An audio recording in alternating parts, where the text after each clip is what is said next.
Hello, welcome to the Upset Podcast. Tonight we are talking about intergenerational respect. Coming up next.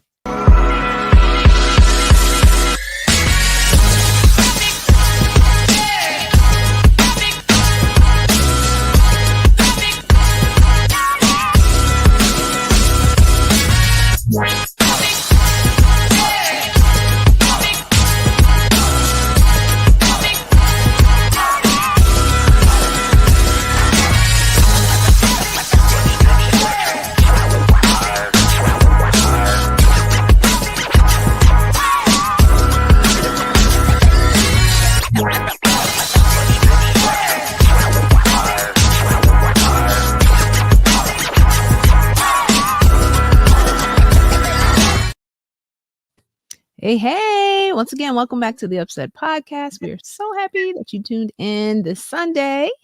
And of course, I never show up alone. Why would I do that when I have these awesome people? Hey, guys. Happy Sunday. Happy Sunday. We have a different set of Fabulous Four today. We seem to be trending this way. Fresh. Don't want you to get bored. Exactly. How's everyone doing? How was everyone's week? Awesome. I'm grateful it rained in Maryland to cool That's right. Oh, yeah. That's right. That's right. It's cooling off. Let me tell you about that rain. I'm in PA, but let me tell you about that rain. Okay. I looked at my forecast and I was like, okay, it's a little cloudy. My app on my phone, the weather app said, oh, it's just going to be cloudy, but no rain. So I'm trying to do a little bit more walking, right? So I started out on my path walking. Me too. 25 minutes later, it was like, pitter pat. I said, rain. Right. And so then the sprinkle became a little harder sprinkle, right? Now I'm walking like 45 minutes in one direction to turn around and come back, right? Yeah. I am like 40 minutes away, right? Oh. And so I said, okay, it's going to stop by 8. So it's like 7:45.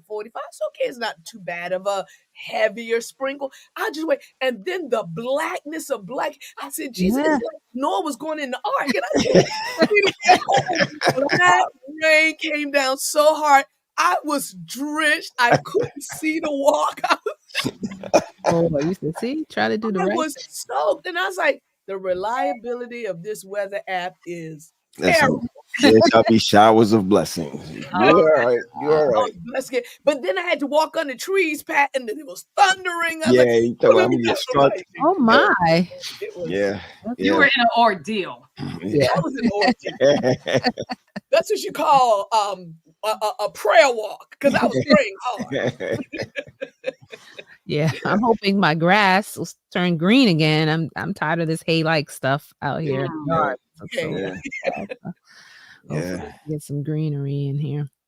So what's been popping up on you all's feeds and timelines and headlines and all the lines? This whole political thing, I I'm preparing my church for a Revelation seminar that's coming up.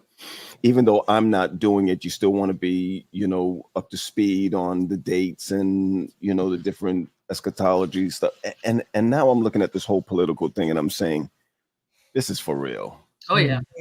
This is real. This is real. And I'm glad that we're going to touch Project 25 later on down the road. Yes. And here's the thing, even if it's a gigantic threat, we still have to be ready for anything that comes, because being the remnant people, I'm not that guy that puts out threats, or the gloom and doom. I don't see gloom and doom over eschatology. I see hope when I think of eschatology. Mm-hmm. But now that I'm looking at it, I'm saying, man, this thing is crazy. It's absolutely going mad. We got air off and people wearing. Yeah, did you see that thing now? Support, they were covering their support, ear. right? They cut, they got this, they got this little thing over their ears now. No, Pat. I'm sorry, man. Sorry, Ro, but I had to say it, man. Come on, preach. I couldn't believe it, but this is where we are. This is the last days. I'm not trying to count down, but I am really concerned at where we are right now. Like, man, Jesus can be here, like soon. Very soon. Yeah. Well, I mean, next, because when we used to say that, you said, "Well, some things got to happen Happen first." first. Yeah. Things are happening, right? So it can be These are the next things. 5 years for sure. But also, if we stay a little bit on politics, you have to be careful. Like we were speaking earlier in the green room, have repetition is the mother of learning. When you keep hearing something over and And over and over over again. and over, Yeah. you really start to believe it. Yeah. And I was hearing something how the Trump campaign, they were so excited how they kept putting out, Biden was old and unsteady and frail and he can't do the job. And they kept pushing it and pushing and pushing it until the people feel that way. Not that this man still has knowledge and wisdom and can lead the country as he is presently doing it, but they kept putting it out there and out there so much too, where people just don't want it because of his age. Oh yeah, he's done a lot of good things, but look at how old he is, right? And so now we're in this crossfire. They many of the Dems want to sit him down and not let him run, but then you think the only best person is Kamala, right? Kamala is a black woman. Mm. Let me just emphasize a little bit. Years ago, there was a white woman, Hillary Clinton. She didn't get in, right? Mm-hmm. We Yeah. really think, and all of this crazy racism came after President Obama, a black man. Do we really think that the country is going to let a black woman lead? And some people say, we're progressive. No, no, no, no, no. We are We're not there yet. Mm-hmm. you see a lot of the things from that were developed in the 60s, they're getting rid of, affirmative action, and we're trying to get rid of voting, right? And so they really can't get rid of voting. But if they could do that little gerrymandering stuff, mix, That's true. break up districts and then Break up put a districts. district Yeah. where they know your vote won't matter, right? Right. They do all kinds of things to get rid of our progression, right? So it's like we're sure to lose either way. You're trying to say we are sure to lose, and I'm thinking we'll look back over this sometime later and see how the Democratic campaign just broke up. It just broke down from fear. And instead of everybody coming together, because I look at the Republicans, they ain't breaking for nothing. They following a man convicted 34 times, impeached twice. They say, "Oh, he's not saying that." And I have a lot of compassion for him, being attempted, assassination. right? But I would never want anything to happen to him just because I disagree, Yeah. with him. But because we still love people, right? But I'm looking at and I didn't look at the convention because I didn't want to look at it, right? Right. But when I look at the news that I watch most, and they have like little excerpts of it, right? Yeah. And I'm looking at the faces of the people, and it was almost as if it was Jesus, Yeah. right? I was about to say, And I'm like, they were like, and a lot of evangelical Christians there, and I'm like, do you hear what this man just said? He want to deport people. I mean, people who've I been don't living get it. all of their lives, and they're going to go to a country they don't even know. Yeah. You want to have the highest mass deportation ever in the history of the world, and you're just getting rid of people, and then you're taking away people's rights. Producer, why don't you just put her on the screen? We'll go. and then you say, I'm the one that's bringing you democracy. Yeah. It's the other side that's taking away, and you're like, yeah. And then Thursday, a 90-minute acceptance speech. Oh my goodness! All they needed was the hand in Oregon. To that. I did listen to that, and I was like, "What the devil?" Yeah. I just don't get it. I've been trying to understand this appeal. Because my thing is, when I don't agree, I always at least try to see the point. perspectives of the other side. But I'm so lost. Like, I don't get the appeal of him as a human being, other than some of his radical thoughts that people now feel comfortable that someone in the public eye is expressing. Like, there are a lot of people who don't want immigrants here. They've always tried to keep them out. So now it's like, oh, somebody's actually saying it. Is that what it is? Is that someone is saying what has been on the hearts of people for so long that they felt like they couldn't say and now they can say? Is it freedom for them? Like, what does Trump represent to But his Tosh, followers? we were the immigrants. I They know. came over here and stole the land, and then they brought us. We were immigrants. They made us come, right? We just got to be prayerful. I just and I'm not even trying to grab everything and make it super spiritual, but you got to make everything super spiritual. I mean, you really got to do it because spiritual with the right context, because they think they're being spiritual, right? Take away people's rights. No weapon formed against you. Yep. Right. So you have to have the right context. Yeah. Oh no, man. I don't know. And I think it's important, when we have platforms like this, like we're never promoting a particular party. Of course, we have individual beliefs. And I think there's a lot that we can say about the Republican Party, Democratic Party, that we agree or disagree with. I think my issue has never been about Republicans or, Democrats. It's always just been about who a person is or shows themselves to be. And that's the part that I just cannot co-sign. I mean, I look at every other Republican president.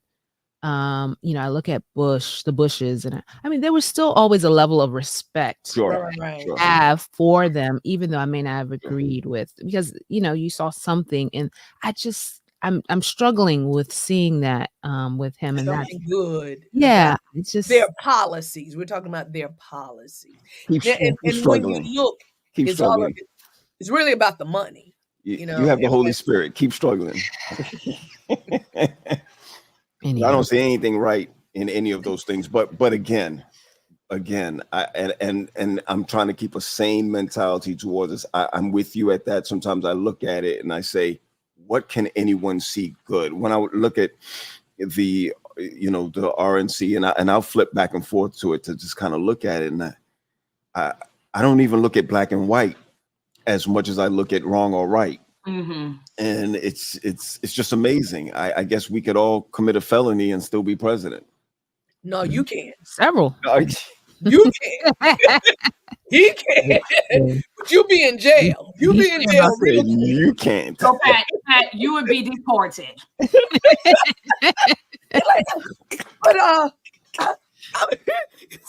I'm supposed to be in America. No, you go back to Jamaica. No, not even there. They probably send me to Africa. You could have been born right here, and they're going to deport me. That's right. Yeah, that's it. When I hear Trump talk about deportation, that's what I think. That it's going to be so rampant. He will deport people who are born right here. Where are you going? He just spin the dial and select somewhere to send. Like the sea. Well, you see, they're trying to take away that right of being an automatic citizen. They're trying to take that away. So if you're born here, but your parents not, it doesn't mean anything.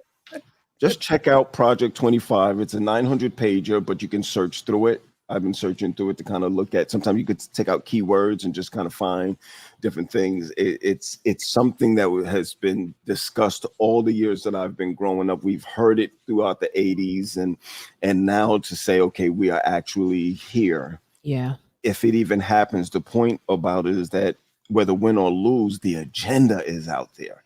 And that's the frightful part, that the agenda is there. Yeah, we have to be woke, guys. Like we have to stay on top of these things. So as you mentioned, next week we're going to be talking about speaking in tongues. So we want you to join. But the following week, I think that's when we're going to tackle Project 2025. And so come join us for that dialogue, and let's hear what your thoughts are. But for tonight, we have another topic that we are going to dive into. And I do want to say, because, we value our audience. We value the things that you want to talk about, the things that weigh on your hearts. And so tonight we're actually covering an audience suggested topic.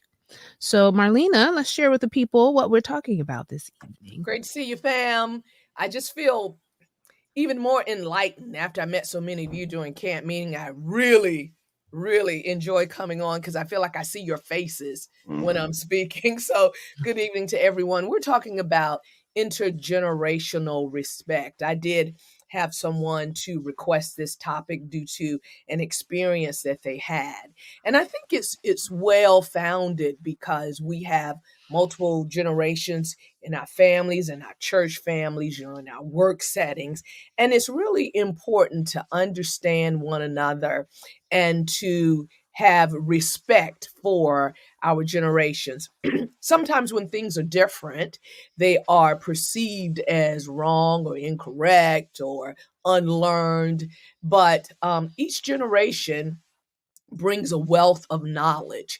And so, what we want to do today is to help us all understand the different generations, right? And where we come from and how we can live in harmony and respect with one another.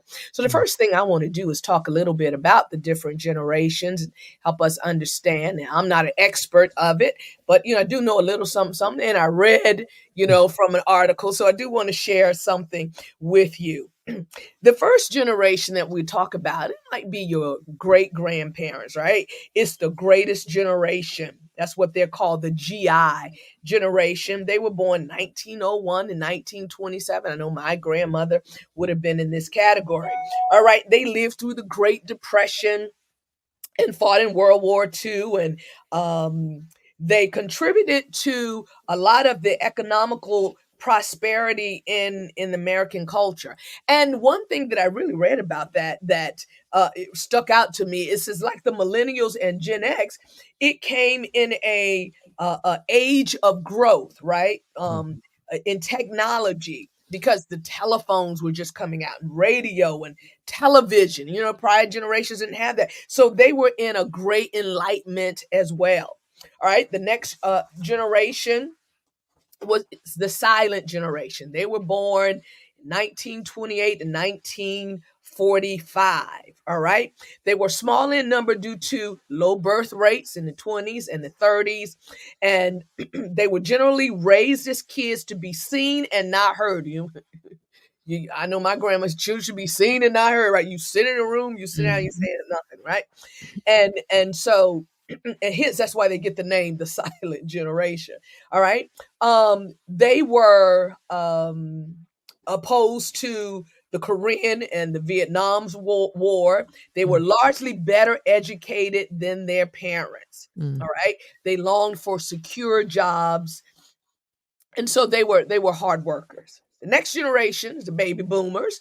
All right. They were born 1946 and 1964. This is supposed to be probably the largest group of generations that are living even longer now. That's why we have a lot of people living 100 and beyond.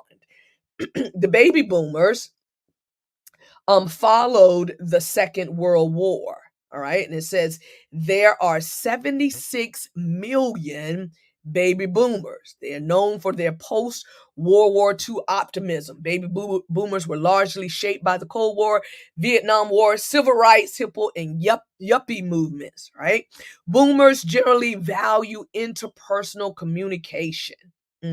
They have the highest divorce rate in American history, the second highest marriage rate.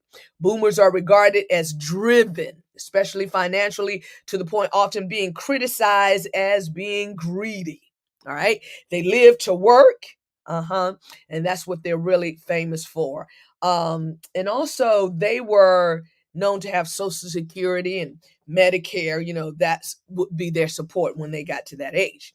All right. The next generation is Generation X, born approximately 1965 to 1980. And as I'm talking, you can figure out which generation you're in. Generation X is often called the forgotten generation. They were one of the highest rates of divorced parents.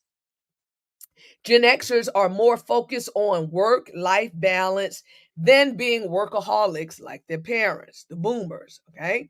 And they're often called latchkey kids, right? A little bit on the lackadaisical side. Though sometimes accused of being lazy and cynical, Gen X is actually largely entrepreneurial and one of the last generations known to be saddled with crippling student loan debt. Right. Next generation is millennials. They were born in 1981 to 1996.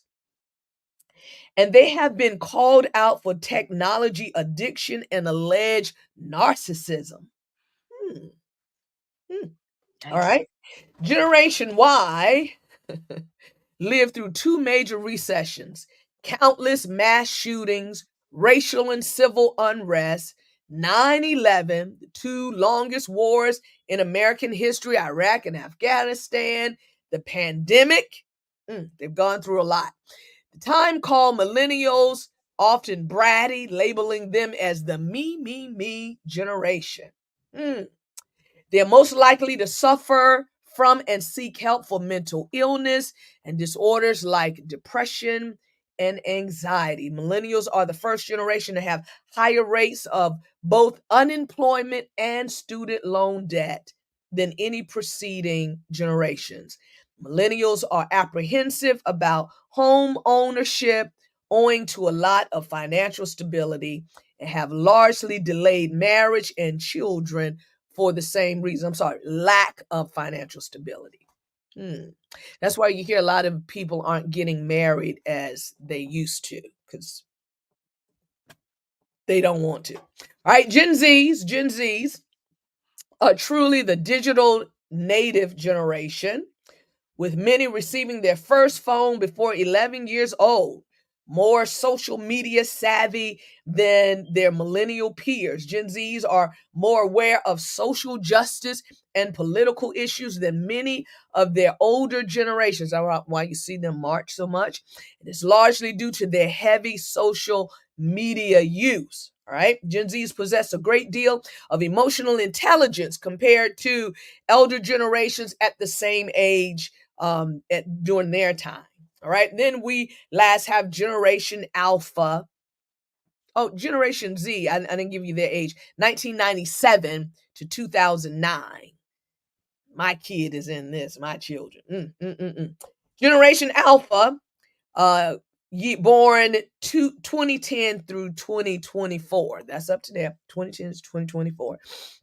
They are known as the digital age. All right, the great screen age. That's why we're complaining about our children being on social media all the time, right? There has never been a time that they did not know that social media was a part of their lives. It's predicted that this generation will have more schooling and start working in their field at a later age. It will be quite common to learn and work from home.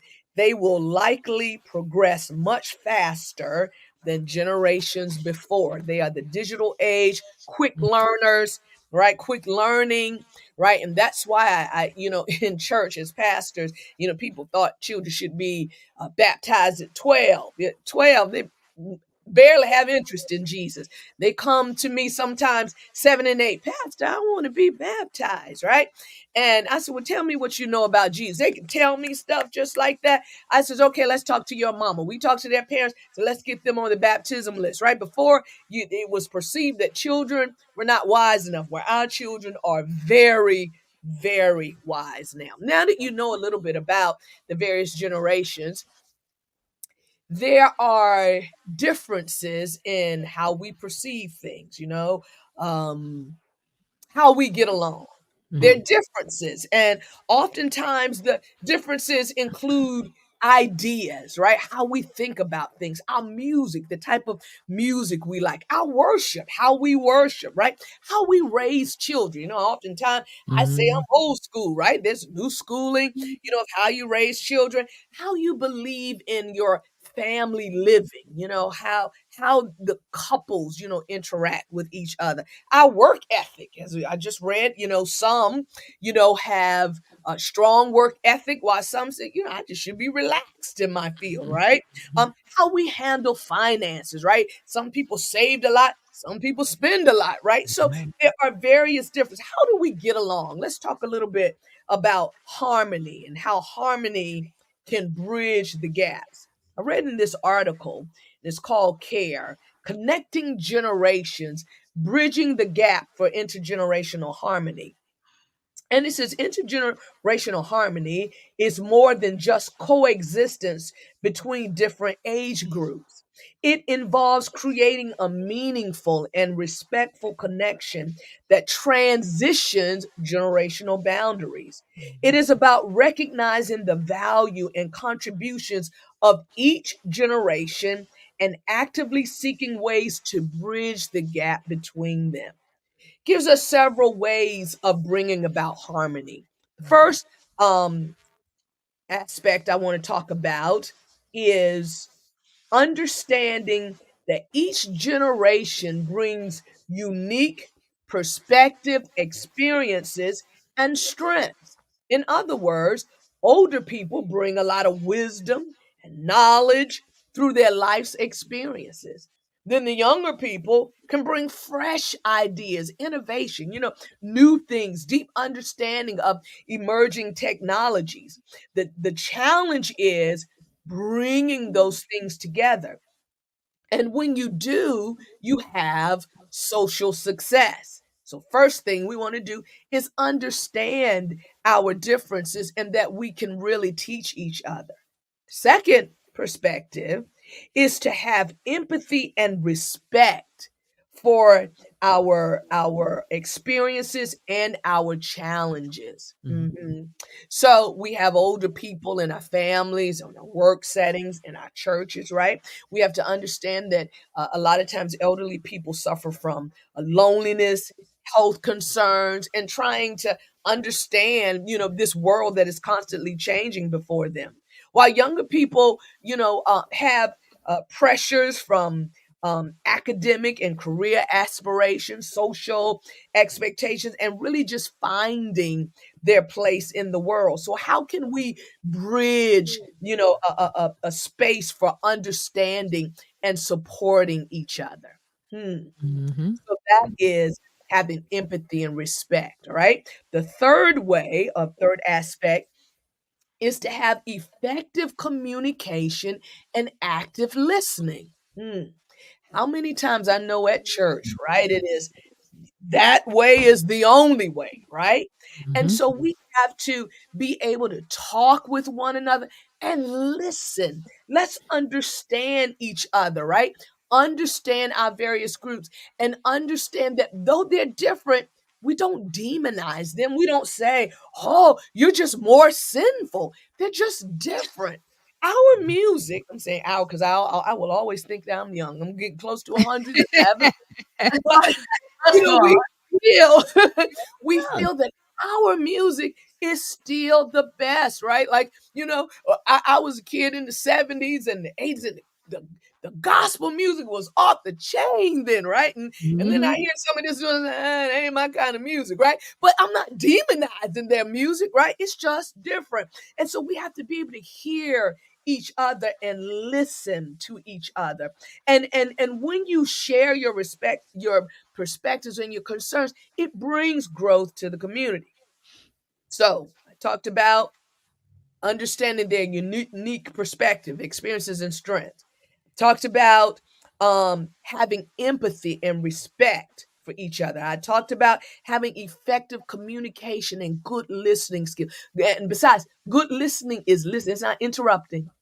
Listening is listening to understand. I love Abraham Lincoln. He says, I first try to understand and then be understood, right? So I want to understand first and then be understood. All right. And then the last one is to embrace the notion that each generation has something valuable to offer, Mhm. right? Mhm. And so our elders, right, have so much to teach us from their experience and history. Never fight history. I had a little girl with me in my car the other day, and she's 12, and she's like, "What's with all this history stuff? It ain't coming back, right?" She said, like, I don't really need to know his. I said, honey, we need to know our past because the past does repeat itself, right? And so Mhm. sometimes people feel they don't need to know history, but we do. We need to understand, and especially our culture, right?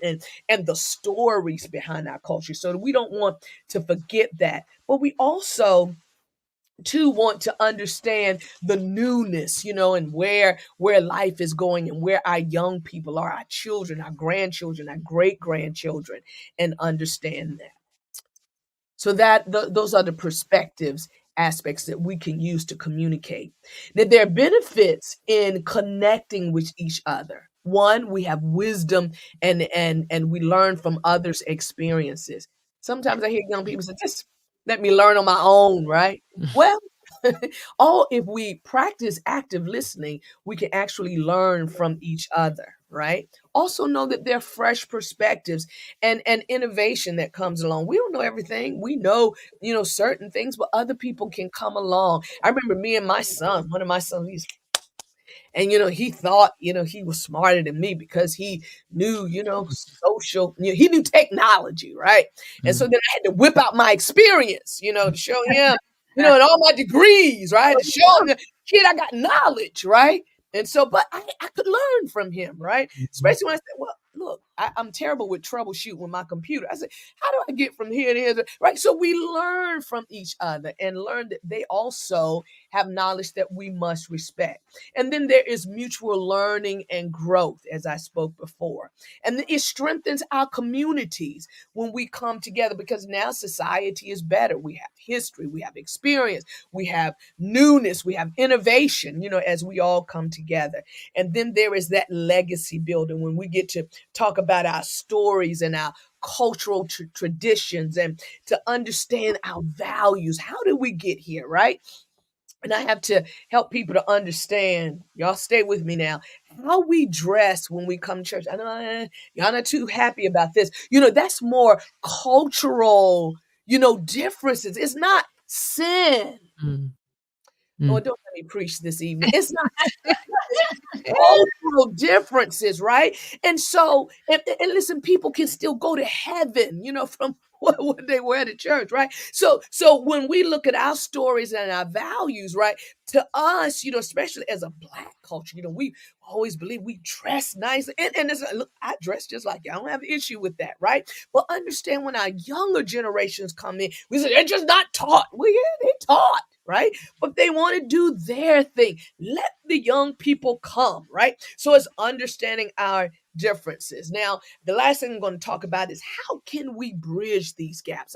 I like this article that I read. It says we can have mentorship programs where you have a teaching aspect and you bring younger people in and you bring the older people, you have them work together and then they learn from each other, right?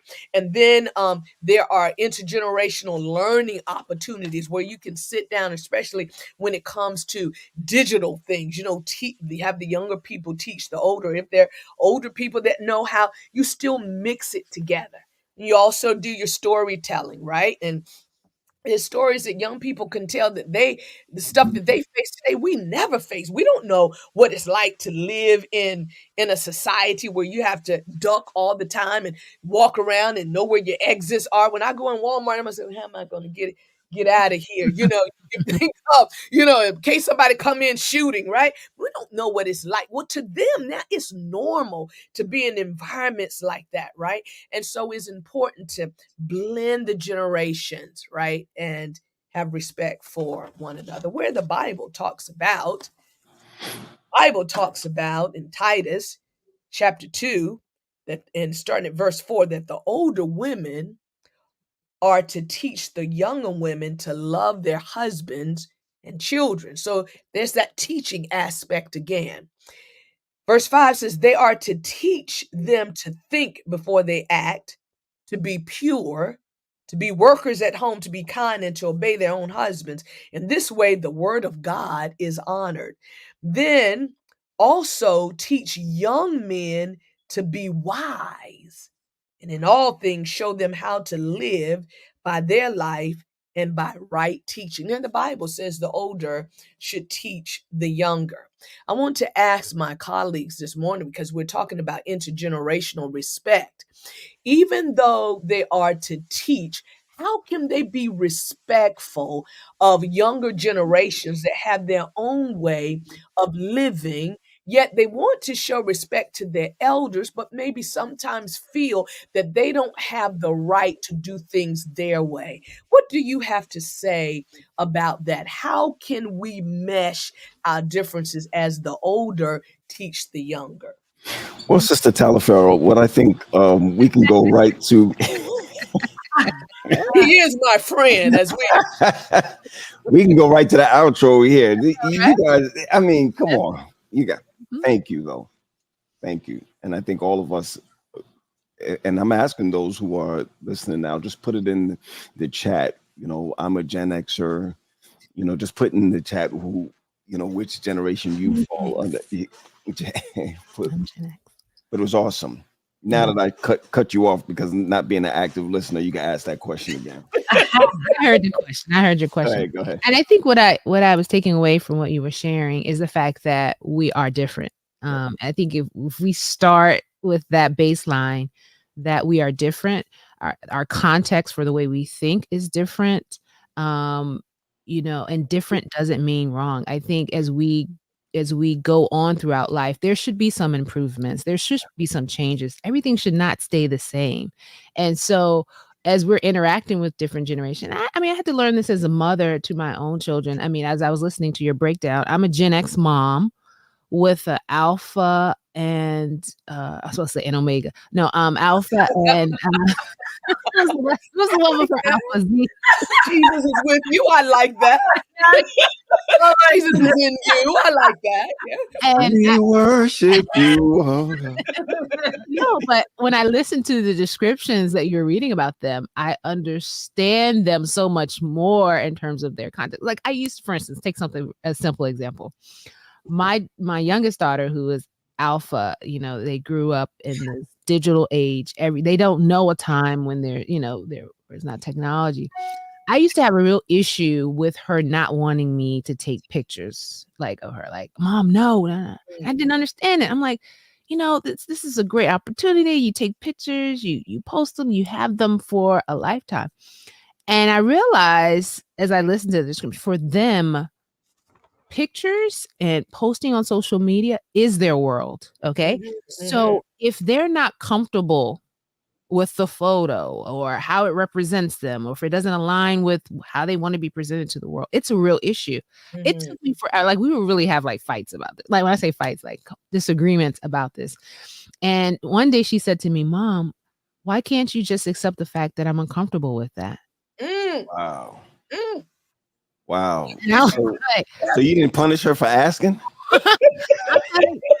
Wow, she's right. You know, it's humbling because as a mom, you're like, why did you think I would do anything that would be detrimental to you? And, you know, this is fine, you know.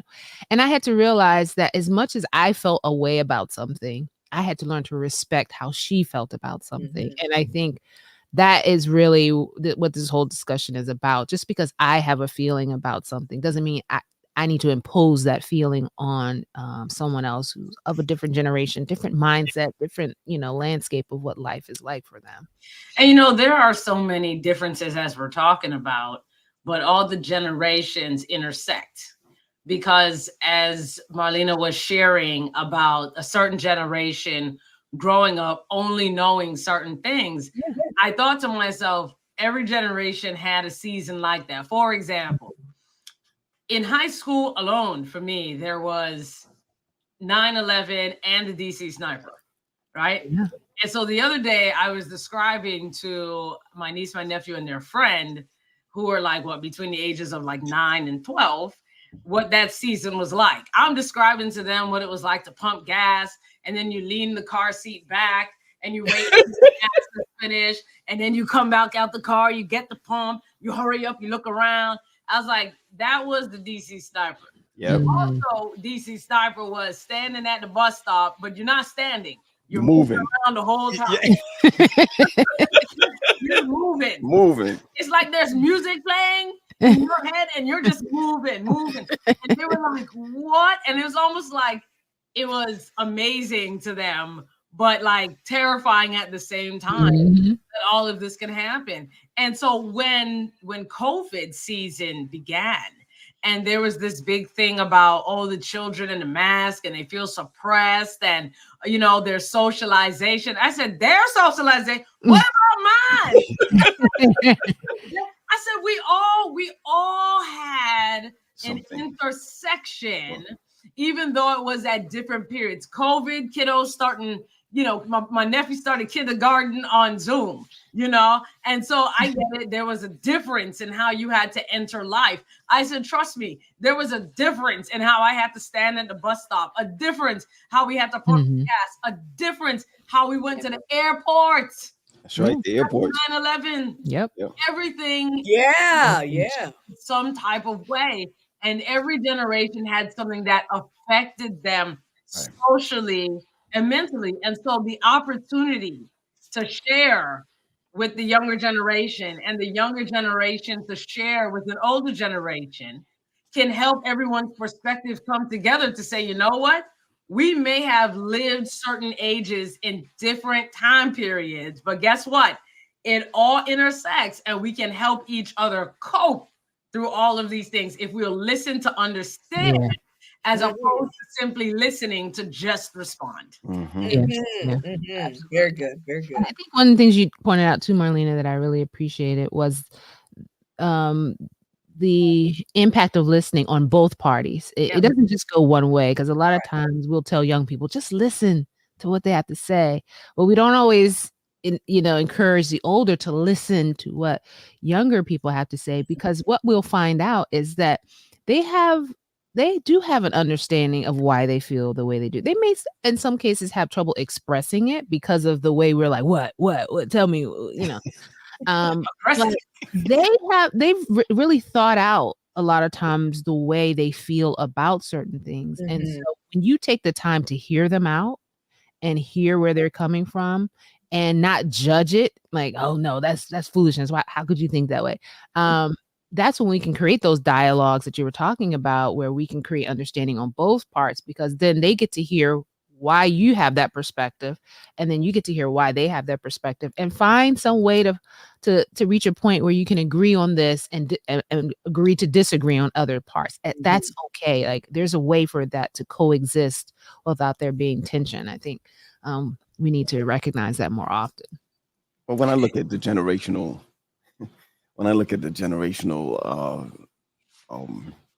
breakdown, I feel old.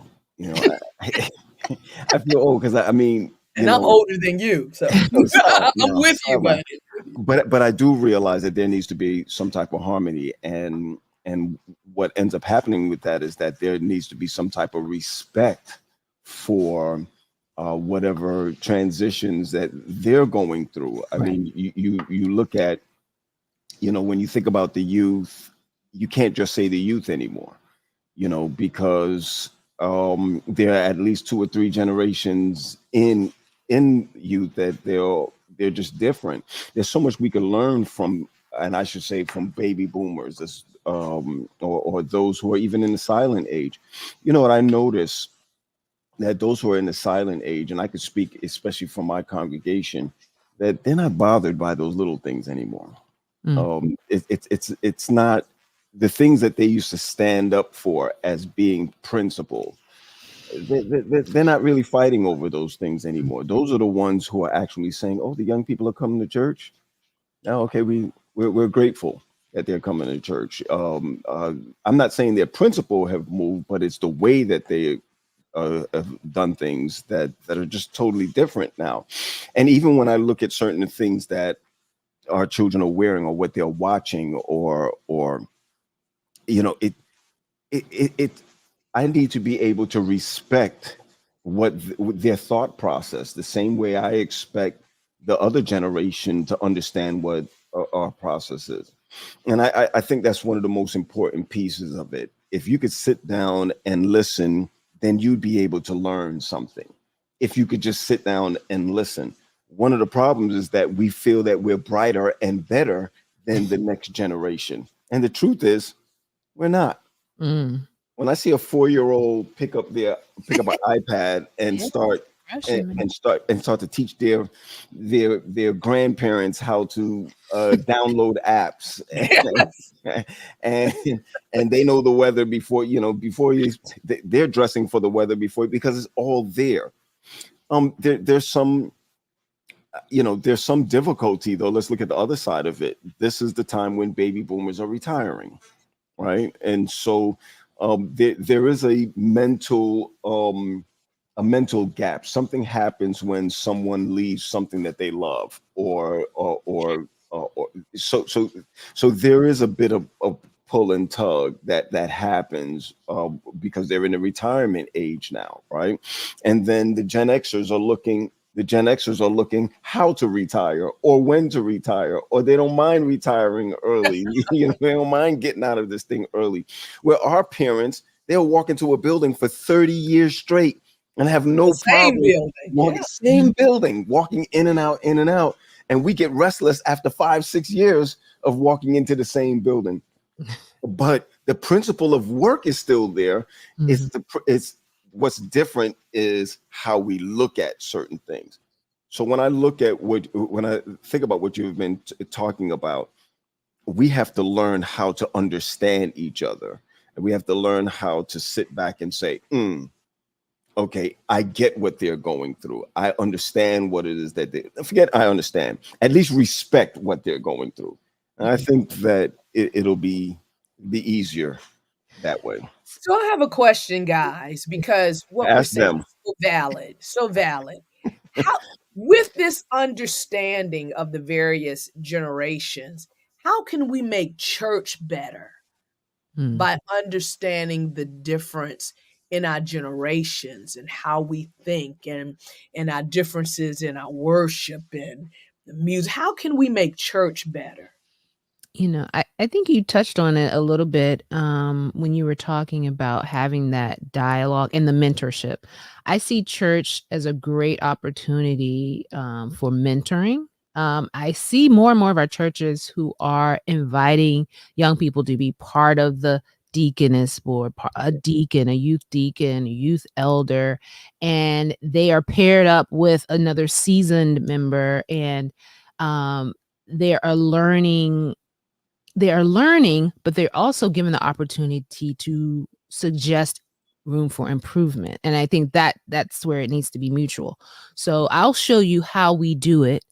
And then I want to hear from you how you think we could do it better, or what are some changes you would like to see. I think if that happens in the church spaces, like this is how we typically fold the communion table cloth. But do you have some they may have a more effective way or a more, efficient way that we could, no, this is how we do it. This is sacred. I mean, sometimes that's what we say. No, it has to be this way only. It's like, no, it doesn't have to. As long as it's folded, it's fine. So it's like in the church setting, being able to let go of some of those traditions that we've made sacred. Okay, let's be honest. We've made them sacred. And allowing them to show us another way of how we can accomplish the same goal. Help make sure they understand the goal. The goal should always be the same, but the methodology can change. And I think in our church spaces, we can invite young people to help us make those adjustments and be willing to let go of some of the ways that we learned how to do things. I agree with that. Asking goes a long way. I started teaching at one of our Adventist schools, and I had my lesson was locked. I was like, they're going to love it. And they did. But some of the examples I had could have been a bit more modern. And so one of the young men said, "Pastor, can I make a suggestion?" Yeah. And he wrote down some of the things, and I went home and adjusted my stuff to add in the examples he used. Right. And so when I came to the class next time, I said to the students, I said, listen, one of your classmates gave me some ideas and I've incorporated it into the thing. So you'll see some of that in there. And so when they got to the lesson and had to uncover some of the examples, they were even more hype than before to get into this lesson. Like they were good before, but the level of hype that they had now, it was like, what? Number one, the examples were stuff that they knew. I had to Google what some of those things and those people were. I didn't know anything about it, right?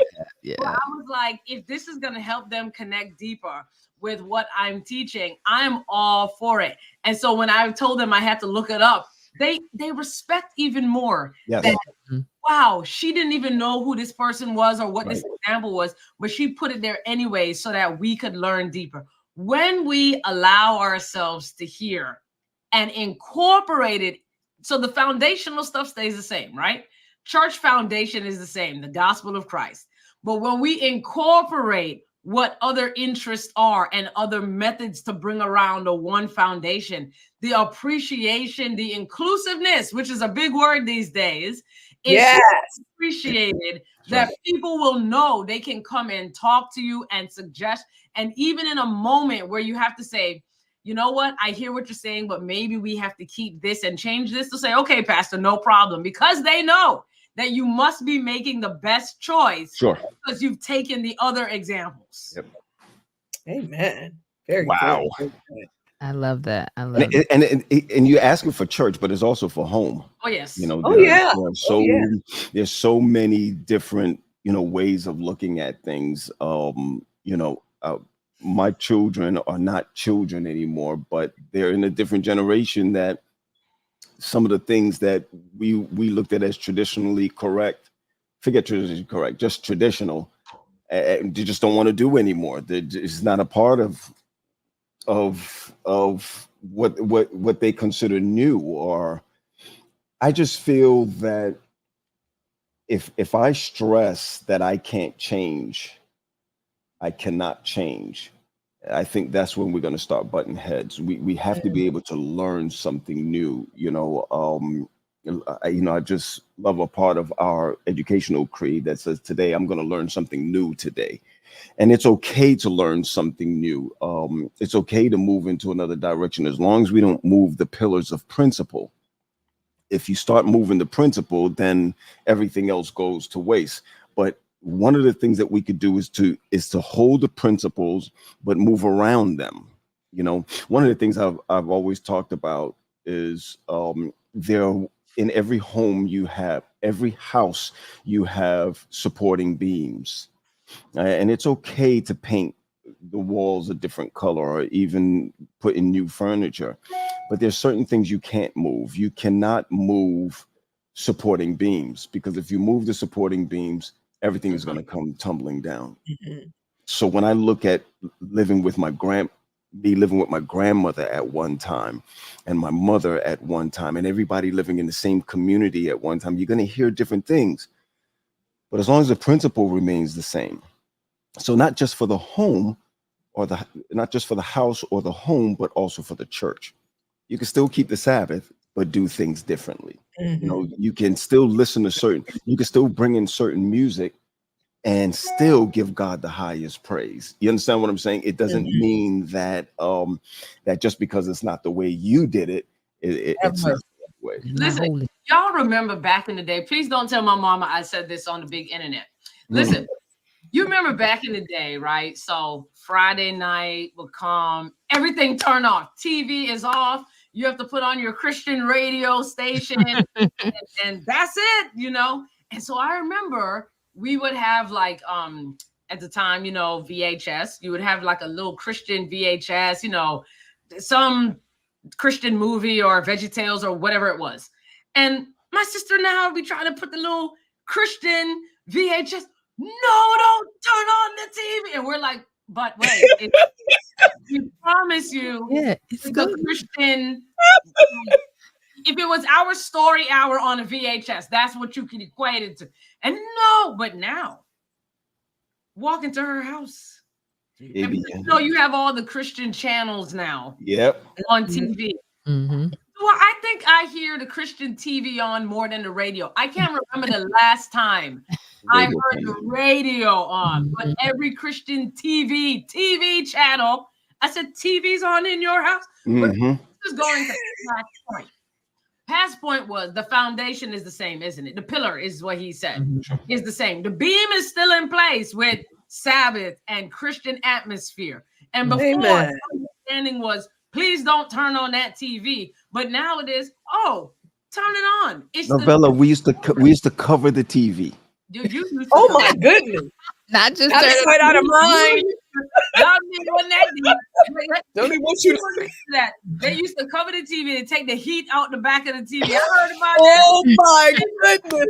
Because it was that deep in some people's house. That's right. It was that deep. And so, but to see my mom, who is older, to transition to, as long as it's things of the Lord, it's fine. You know what I'm saying? And she was never that rigid with us that we felt too tight. Right. Or anything like that. But just to see a simple example of something she didn't appreciate before, she's appreciating it now because she's seeing it's the same beam. Sure. Right? Same beam, just in a different method. Yeah. My mom is 80. My mom is 80 years old and she on her phone. Yeah. During the Sabbath. Yeah. A couple of years ago, she wouldn't have her phone on during the Sabbath. I mean, actually have her phone on like, oh, I'm just sending a text. Say happy Sabbath. Oh, yes, I'm sending a Bible text to Sister so and so. I said, okay, ma, whatever.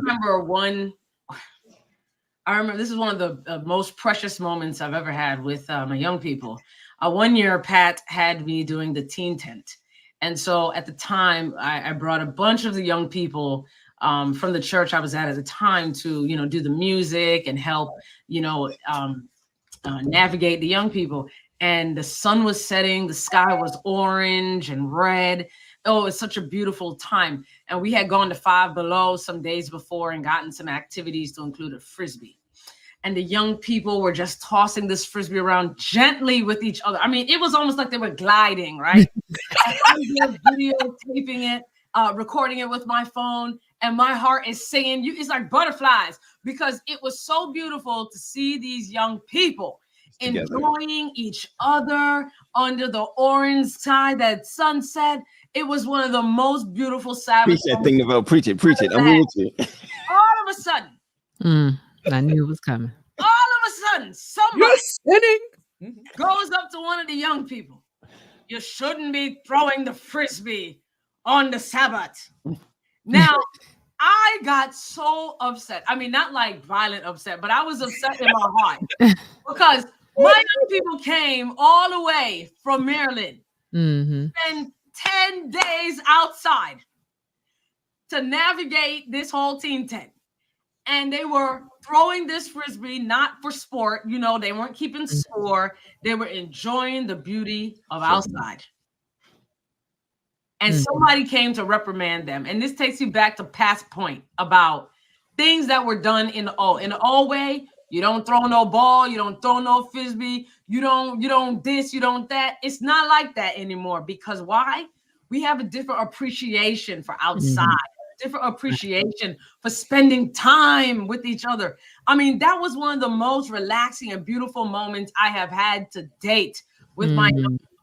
And I had to excuse that one person for their little ignorance. I had to excuse it.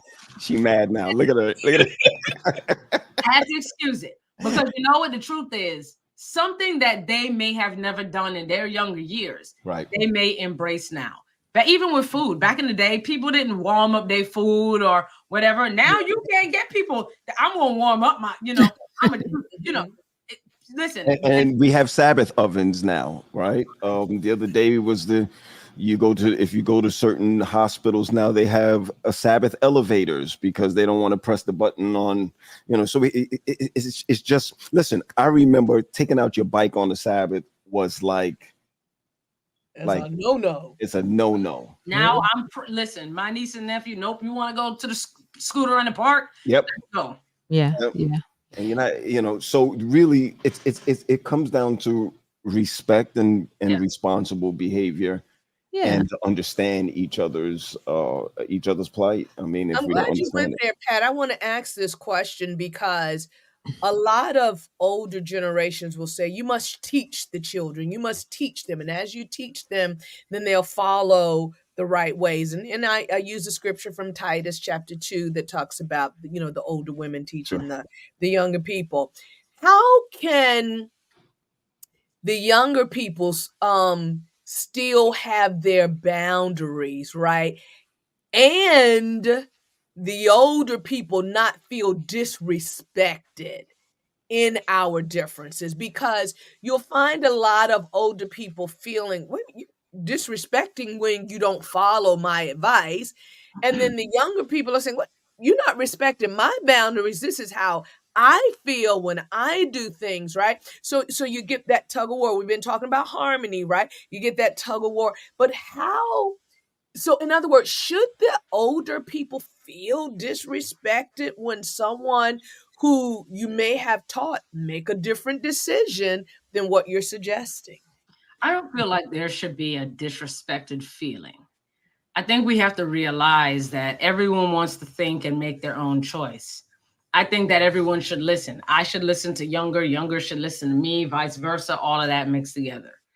I think that guiding someone and doing it gently makes a difference. If I'm instructing someone, even if they don't hear me today, in 2 years, once you've lived a second, you're going to remember what I said. And it has happened. Program one time talking with the young ladies about, just some necessities, of hygiene and dress or whatever. At the time, man, why somebody always telling us? And nobody said it in an aggressive way. I wouldn't do that. Year and a half, 2 years later, listen, we really appreciate that. Y'all had with us because we really see what y'all saying. At the time, I said, it's okay, darling. Listen, I'm not even mad because you heard it because you stayed on. Right. We'll catch up later. And sometimes it's like that for the older people, for us. Mm-hmm. A younger person tells me something. I might not understand it all, but I've heard you and maybe I'll catch up later too. Right. And so I think just sitting to listen is enough. And whatever needs to be retained, we'll catch up later. But don't dismiss people when they're speaking, whether older or younger. Listen. Yeah. Go ahead. Tasha. No, I was just going to say, I think the way we define respect is there we go. The issue. Because we see respect as if I tell you this is the way to do it. That's it. You don't do it, you're disrespecting me. And that is not what it is. It's one of those situations where you've shared your opinion, you've shared your guidance from your perspective as you receive it. If I hear it, listen to it, but say, that doesn't necessarily align with what I'm feeling. I'm going to go in another direction. You have to give me that leeway to say, though I appreciate what you shared, this is what I chose to do, and not take it personally.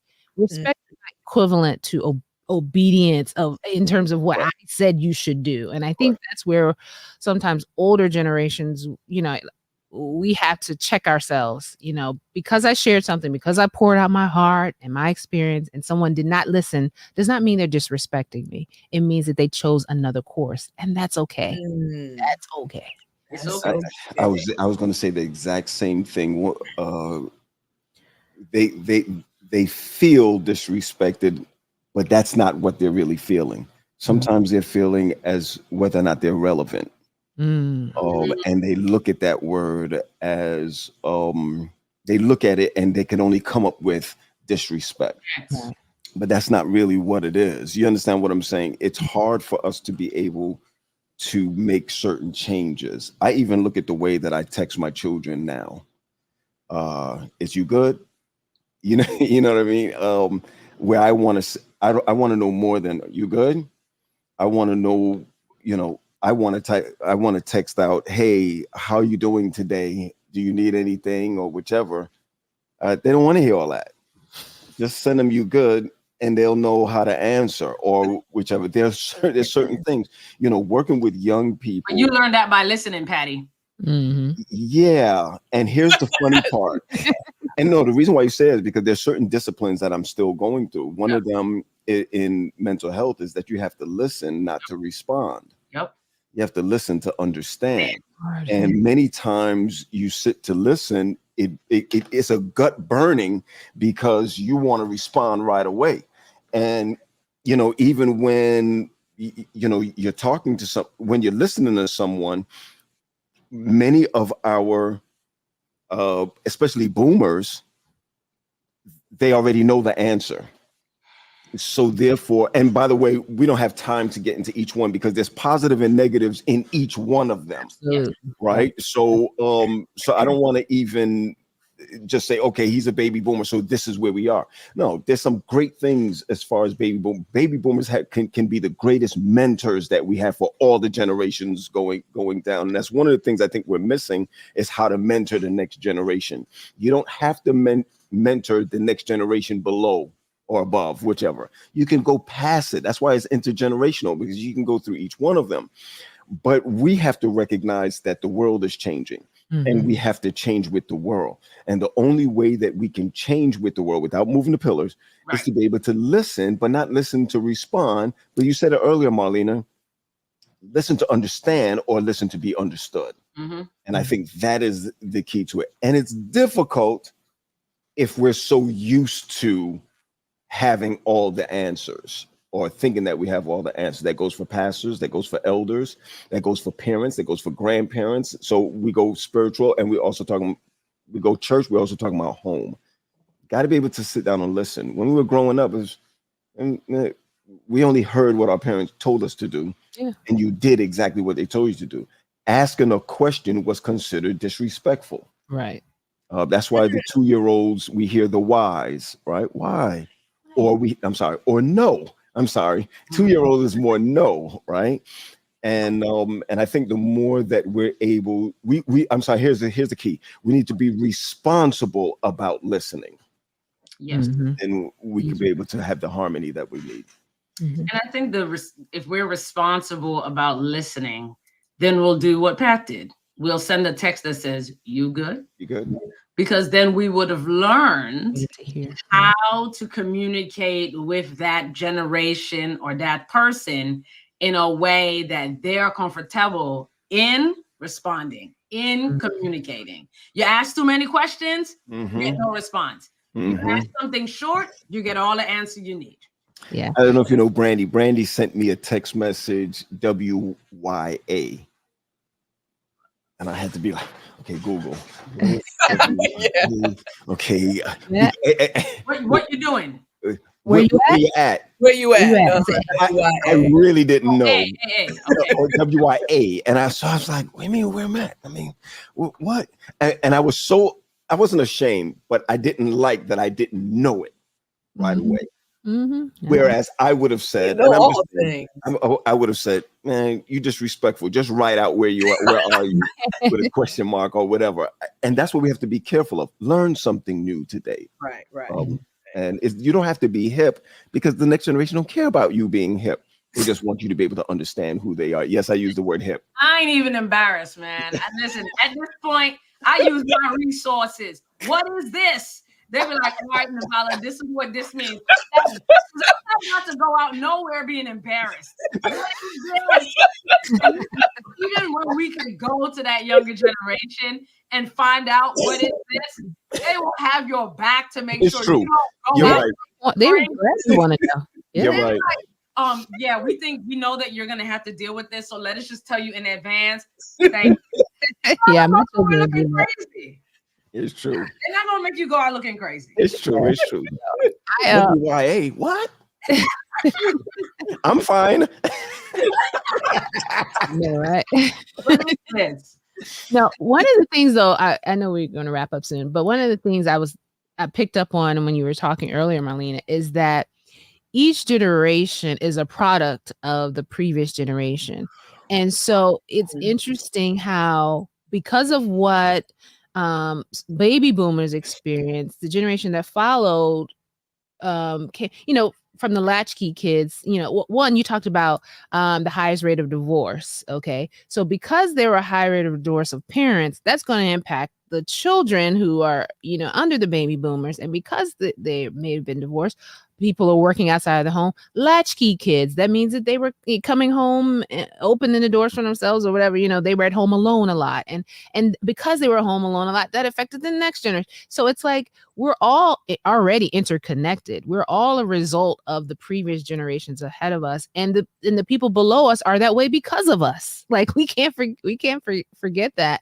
And that's why I think it's so important as we're saying, to learn to listen to each other, to learn from each other, recognize one generation is not better than the other, because we make those statements. Well, when I was growing up, we were nothing like y'all. We make those statements as though we have the superior generation. And we all add value. We all are a result of the previous generation. We all will impact the next generation. And so it's so important that we create that synergy among all of them. So great discussion. I'm glad that our listener recommended this one, Marlena. Yes, this is great. And as we close, guys, I think this was so impactful for all of us. And I was thinking us on this podcast, we're representing at least 3 of the generations that are discussed today. And I just want to ask, I'm Gen Y. Why you lying? Why you lying? I'm telling you, liar, pants on fire. But, you ain't mad at people who want to stay young. I'm with you. I hear you. Nah. Let's share with our audience one thing that's a take home for you to help bridge the harmony between the intergenerations. If each of us could just share one thing that was really impactful for you. Okay. Like I said, and I repeat it again real quick, listening. I didn't feel like my parents listened. And so I feel that I'm going to listen.